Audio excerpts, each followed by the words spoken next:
ជំរាបសួរក៏ដូចជាសួស្តីទៅកាន់ប្រិយមិត្តអ្នកស្ដាប់នៅក្នុង Channel នៃទានរឿងខ្មៅរាត្រីទាំងអស់គ្នាវិលមកជួបជាមួយនឹងខ្ញុំបាទសាជាថ្មីម្ដងទៀតហើយថ្ងៃនេះគឺខ្ញុំមានសាររឿងថ្មីមួយដើម្បីចែករំលែកទៅកាន់ប្រិយមិត្តអ្នកស្ដាប់ទាំងអស់គ្នាហើយខ្ញុំបានដាក់ចំណងជើងនៃរឿងនោះថាព្រៃក្រឡាភ្លើងហើយរឿងនេះទៀតសោះគឺខ្ញុំបានឃើញផ្ទាល់ជួបផ្ទាល់កាលពីប្រហែលជា10ឆ្នាំមុនឬក៏លើសហ្នឹងពីព្រោះថាខ្ញុំអត់សូវជាចាំឆ្នាំទេក៏ប៉ុន្តែទស្សនវិជ្ជាបែបហ្នឹងគឺនៅដកនៅក្នុងខួរក្បាលខ្ញុំជារៀងរហូតតែសារតែរឿងបែបហ្នឹងហើយទើបធ្វើឲ្យខ្ញុំនឹងមានការស្ទាក់ស្ទើរថាគួរតែនិទានរឿងហ្នឹងដល់អ្នកនរគ្នាស្ដាប់ឬក៏អត់និទានពីព្រោះថាថ្មីនឹងដែរគឺបងប្អូនសាច់ញាតិរបស់ខ្ញុំហ្នឹងគាត់កំពុងតែសម្រាលកូនហើយទើបតែសម្រាលកូនហើយអញ្ចឹងវាស្ទាក់ស្ទើរក្នុងការនិទានពីព្រោះថាហេតុការណ៍ហ្នឹងគឺយើងស្ដាប់ទៅវារន្ធត់ហើយវាគួរឲ្យខ្លាចមែនតើហើយរឿងនឹងទៀតកើតទៅលើបងស្រីម្នាក់ដែលគាត់មិនឆ្ងាយប្រហែលពីផ្ទះរបស់ខ្ញុំទេគាត់បានទៅសម្រាលកូនហើយកូននឹងក៏អត់ទាន់ជាធំប្រហែលដែរដូចជា1ឆ្នាំ2ឆ្នាំអញ្ចឹងហើយសម្រាប់បងស្រីហ្នឹងគឺគាត់បានគេហៅថាតពូផងហើយត្រូវព្រៃកាឡាភ្លើងនឹងទៀតគេហាមចាស់ហាមអីយ៉ាងទៅពួកគាត់ហ្នឹងអត់បានធ្វើតាមគេទេគឺគាត់ប្រឆាំងគេរហូតគាត់ប្រឆាំងនឹងចាស់លក្ខណៈថាគាត់អត់ជឿទៅលើអាបិជំនឿអារូបិដែលចាស់គាត់បានតែនិទានហាម5យើងថាស្ត្រីសម្រាប់កូនហើយយើងមិនគួរធ្វើនេះធ្វើនោះទេវាប៉ះពាល់ចេះវាធ្វើយើងវាប៉ះពាល់បែបនេះអញ្ចឹងណាអញ្ចឹងគាត់គឺជាស្ត្រីម្នាក់ដែលចង់ជំនះទៅលើរឿងទាំងអស់ហ្នឹងគាត់ថាកុំឲ្យជំនឿធ្វើឲ្យជន់បលិចឬក៏ជំនឿធ្វើឲ្យមនុស្សខ្លាចអីចឹងណាគាត់បែបគិតបែបហ្នឹងហើយគឺគាត់អត់បានស្ដាប់ចាស់ទេគេហាមអីគឺគាត់ធ្វើហ្នឹងហើយយ៉ាងថ្ងៃមួយអ្នកគ្នាគឺផ្អើលមកភូមិមិនថាមកភូមិទេយើងនិយាយយ៉ាងវាដូចជាលើពេកគឺផ្អើលមកជុំវិញផ្ទះរបស់ខ្ញុំហ្នឹងគឺម្ដាយរបស់គាត់ហ្នឹងគឺស្រែកថាជួយកូនគាត់ផងកូនគាត់ហ្នឹងលក្ខណៈរៀងប្រកាច់ព្រៃកាឡាភ្លើងអ្នកនរគ្នាព្រៃកាឡាភ្លើងអញ្ចឹងគាត់ហ្នឹងលក្ខណៈថាអាការៈរបស់គាត់ហ្នឹងប្រកាច់ហើយខំថ្មិញខំធ្គាមខំថ្មិញគ្រឺតអញ្ចឹងណាហើយយ៉ាងចាស់បុរាណគាត់ដឹងពីអាការៈបែបហ្នឹងគឺគាត់បានឲ្យគេយកស្លាបព្រាហ្នឹងមកគាស់ថ្មិញនិយាយយ៉ាងអ្នកដែលធ្លាប់ជួបហេតុការណ៍បែបហ្នឹងអ្នកគ្នាប្រកាសជាដឹងហើយគឺគេចាស់បុរាណគាត់ថាធ្វើអីក៏ដោយឲ្យទៅយកអីខំកុំឲ្យខំដាតខ្លួនឯងធ្វើឲ្យស្លាប់យ៉ាងណាអ្នកគ្នាស្ដាប់ឲ្យតន់ណានៅពេលដែលគាស់ថ្មិញមនុស្សប្រុស2 3នាក់ទៅចាប់គាត់អត់ឈ្នះហើយណាអ្នកគ្នាទៅចាប់គាត់អត់ឈ្នះទេគឺកម្លាំងគាត់នឹងមិនដឹងថាកម្លាំងគាត់នឹងសាងពីស្អីហើយ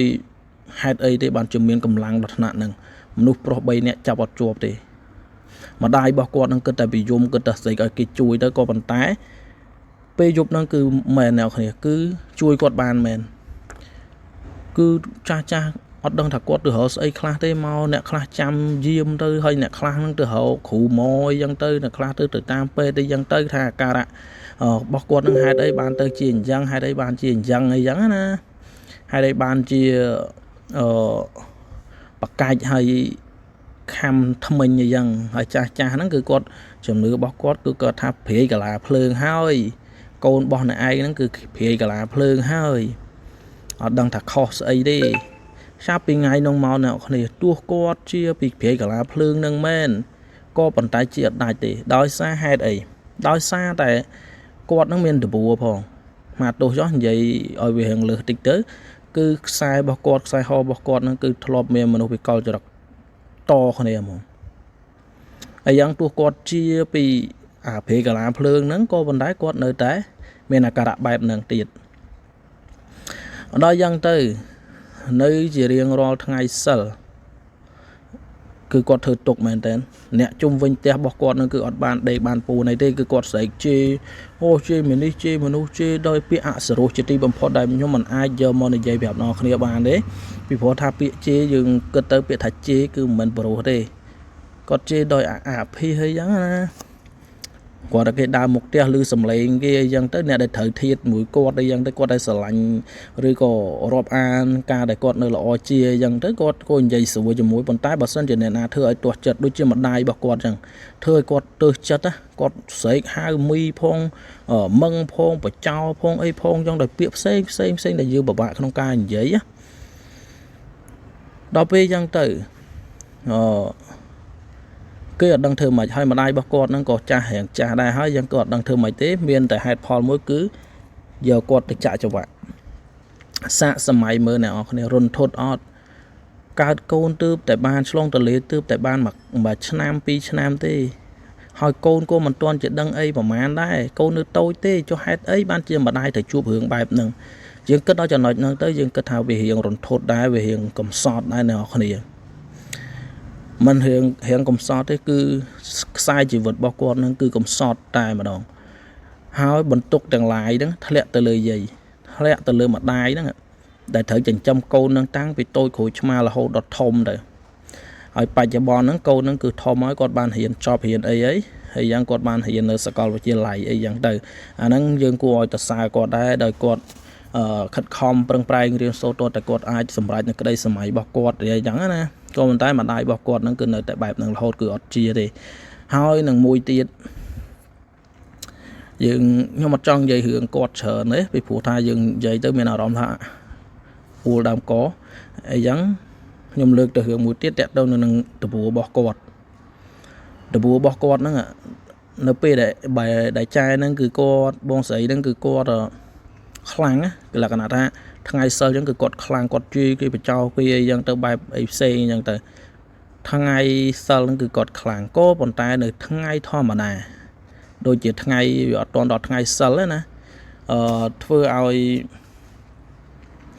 គាត់ហ្នឹងអត់សូវខ្លាំងទេក៏ប៉ុន្តែពូម្នាក់ទៀតដែលត្រូវជាបងប្អូនរបស់គាត់ហ្នឹងគឺខ្លាំងតែម្ដងអ្នករាល់គ្នាគឺពូរបស់គាត់ហ្នឹងគឺគ្មានណាហ៊ានប៉ះពាល់ទេ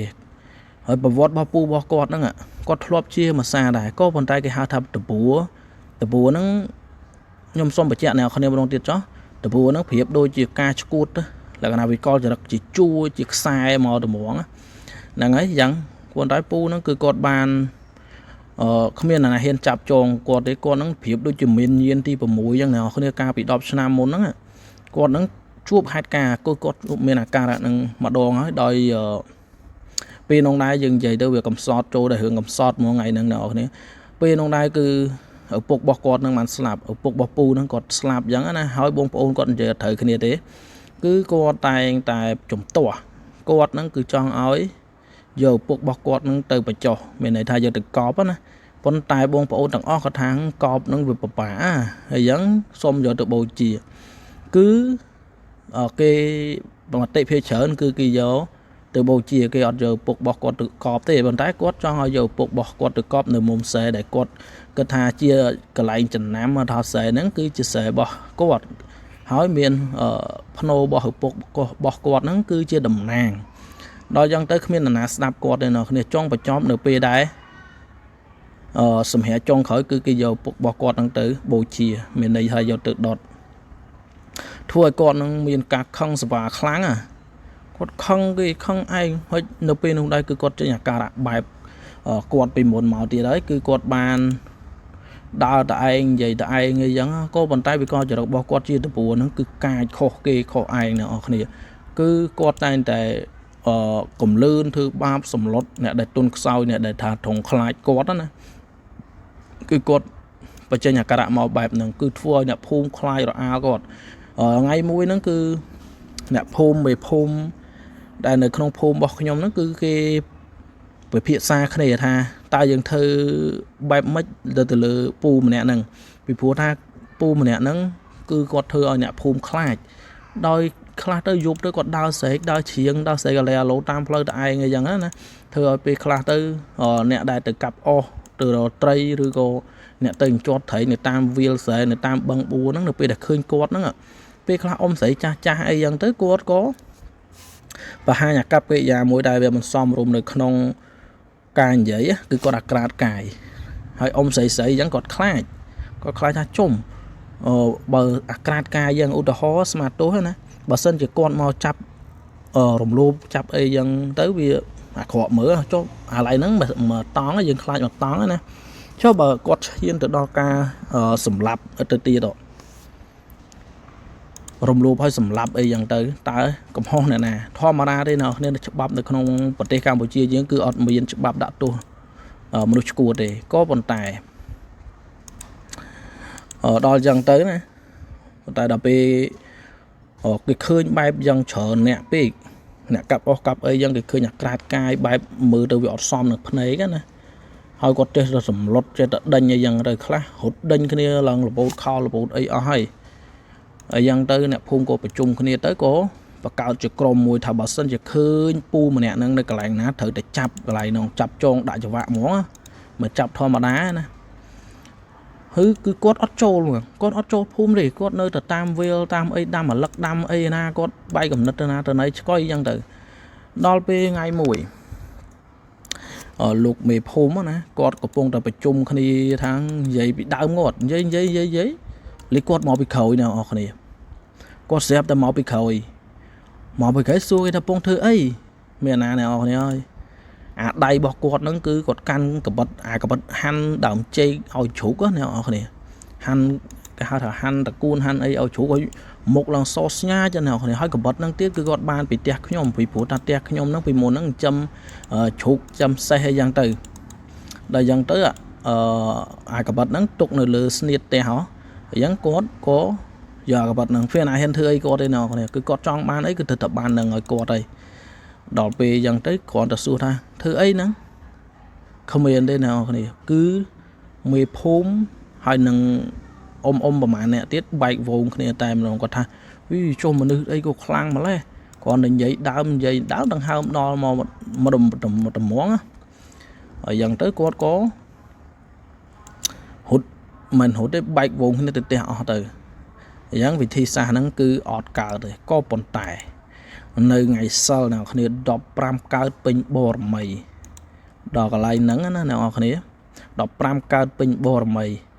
ចែដែលខ្ញុំនិយាយពីដើមហ្នឹងក៏ខ្លាំងហើយគាត់ហ្នឹងក៏ខ្លាំងស្មើគ្នាក៏ប៉ុន្តែចែដែលថាគាត់មានអាការៈបែបហ្នឹងបែបព្រៃកាឡាភ្លើងហ្នឹងគឺគាត់គេចាក់ចង្វាក់គាត់បាត់ហើយយ៉ាងគាត់អត់ទៅណារួចទេដល់យ៉ាងទៅនៅពេលដែលពូហ្នឹងគាត់អត់ទាន់ជាប់ចង្វាក់ទេគាត់អត់អីទេអញ្ចឹងគាត់ខ្លាំងគាត់កាប់បកគោភ្លើងគេណាគាត់កាប់ភ្លើងខ្សែភ្លើងគីឡូរបស់គេកាប់ឡើងខូចអស់ប្រមាណដូចជា3 4ដើមអាប្រអប់ភ្លើងណា3 4ដើមហើយអញ្ចឹងទេពួកម្ចាស់ភ្លើងពួកគាត់ហ្នឹងលក្ខណៈថាអត់សូវជាស្គាល់អ្នកស្រុកអ្នកភូមិប្រមាណឯងក៏ប៉ុន្តែគឺឲ្យខូចខាតរបស់ទ្រព្យរបស់គេអញ្ចឹងគេក៏យកហៅគ្នាគេមកដើម្បីយកមកចាប់ពូហ្នឹងឬតែពូហ្នឹងគាត់វាកលចរិតទៀតហ៎ឡៃហ្នឹងក៏អាណិតមែនតើអ្នកគ្នាពួកខាងអគិសនីហ្នឹងគឺគេទៅឈរពីក្រោយគាត់កំពុងតែស្រែកឡអាឡាននៅលើផ្ទះគេហ៎អញ្ចឹងទៅនៅពេលដែលគេឃើញបែបហ្នឹងទៅគេក៏លបទៅឈរពីក្រោយគាត់ហ្នឹងអ្នកគ្នាហើយកន្លែងហ្នឹងគួរឲ្យអាណិតមែនតើគឺគេធាក់គាត់មួយជើងក្រាខ្នងហើយដួលធ្លាក់ពីលើផ្ទះមកផ្កាប់មុខនឹងដីទៀតអ្នកគ្នាប៉ុណ្ណឹងហើយអត់អីទេអត់បាក់ជើងអត់បាក់ដៃអីទេអត់ក្រំក្នុងអីទេប៉ុន្តែយើងនិយាយអញ្ចឹងយើងគិតថាគាត់ប្រហែលជាបែកតាន់ហើយបាននិយាយអញ្ចឹងប៉ុន្តែមនុស្សបែបហ្នឹងគឺគាត់អត់ឈឺទេយើងនិយាយឲ្យវាថាស្រួលស្ដាប់ទៅគឺប្រភេទមនុស្សបែបហ្នឹងគឺគាត់អត់ឈឺទេគឺគាត់គិតតែសុបាយហើយនៅពេលដែលគាត់ត្រូវគេចាប់បានអញ្ចឹងណាពេលនោះគឺគេវាយខ្នោះគាត់ឡៃហ្នឹងគួរឲ្យអាណិតគាត់ដែរគាត់ដើរបរើជ្រៀងបរើគេបដើទៅអញ្ចឹងណាដល់អ្នកប៉ូលីសគេមកចាប់គាត់ប៉ុន្តែនៅពេលដែលគេចាប់គាត់ហើយភូមិរបស់ខ្ញុំហ្នឹងគឺសុកសានទៅក៏ប៉ុន្តែដូចជារំលង 2-3 ឆ្នាំនៅពេលដែលពូនឹងគេចាប់បាត់ទៅបងស្រីម្នាក់ហ្នឹងគឺគាត់ធូរស្បើយគាត់ជាដូចគេបេះយ៉ាងណាគ្នាលក្ខណៈថាអាតបួរហ្នឹងគឺដូរគ្នាហ្មងមកទោះយើងនិយាយអាក្រក់ស្ដាប់ចុះដូរគ្នាឈួតដូរវេនគ្នាវិកលចរិតដូរវេនគ្នាឈួតអីយ៉ាងទៅចេញពីមួយមកមួយចេញពីមួយទៅមួយទៀតអីយ៉ាងណាយ៉ាងអាចកូនចៅនឹងអាចនឹងយ៉ាងដែរ អាចនឹងកើតគេហៅថាខ្សែដបួយ៉ាងដែរអញ្ចឹងណាហើយបងស្រីហ្នឹងគឺគាត់អត់ទាន់ជាទេគឺគាត់ដូចជាប្រហែលខែមុនអីហ្នឹងគឺគាត់រើឡើងវិញហើយទៅគាត់រើឡើងម្ដងហ្នឹងគឺវេទនាមែនតើអ្នកគ្នាកុំដែរខ្ញុំមិនបានបញ្ជាក់ថាពីណាទេហើយដើម្បីរក្សាសិទ្ធិនិងកិត្តិយសឲ្យពួកគាត់ហើយរឿងទាំងអស់ហ្នឹងគឺមានតែប៉ុណ្្នឹងដែរដើម្បីចែកម្លែកទៅកាន់ប្រិយមិត្តស្ដាប់ទាំងអស់គ្នាបើសិនជាលើសលួសខុសខាតកន្លែងណាសូមអ្នកគ្នាខានបៃបណ្ណៃអភ័យអត់ទោសដល់ខ្ញុំបាទផងហើយកុំភ្លេចជួយចុច Subscribe ជើង